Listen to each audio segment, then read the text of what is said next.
ছাত্ৰ ছাত্ৰীসকল, আজি মই তোমালোকৰ আগত দশম শ্ৰেণীৰ অৰ্থনীতি বিজ্ঞানৰ প্ৰথম পাঠ মুদ্ৰা আৰু বেংক ব্যৱস্থাৰ বিনিময় প্ৰথাৰ বিষয়ে চমুকৈ আলোচনা কৰিব বিচাৰিছোঁ।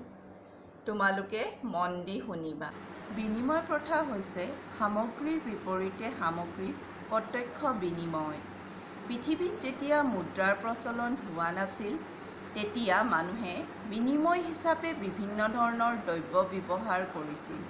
উদাহৰণস্বৰূপে, ক নামৰ ব্যক্তিজনে ধান উৎপাদন কৰিছে, তেওঁক কিন্তু ধানৰ উপৰি কুঁহিয়াৰো প্ৰয়োজন হৈছে। তেওঁ নিজে কুঁহিয়াৰ উৎপাদন কৰা নাই। আনহাতে খ নামৰ ব্যক্তিজনে কুঁহিয়াৰ উৎপাদন কৰিছে, তেওঁকো কুঁহিয়াৰৰ উপৰি ধানৰ প্ৰয়োজন হৈছে।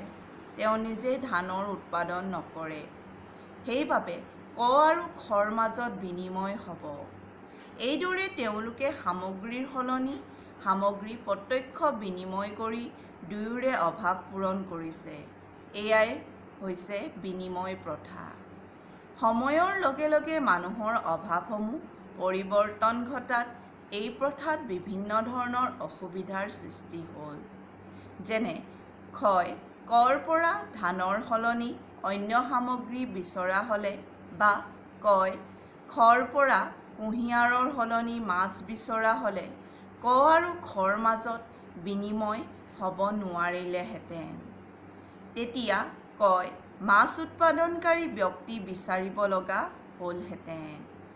এনেদৰে বিনিময় প্ৰথাত কেতবোৰ অসুবিধাৰ সৃষ্টি হয়।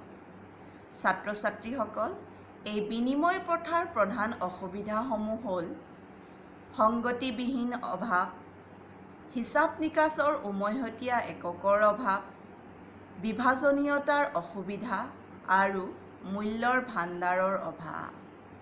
এনে অসুবিধাসমূহৰ বাবেই কালক্ৰমত বিনিময় প্ৰথা বিলুপ্তি ঘটি মুদ্ৰাৰ প্ৰচলন হ'ল।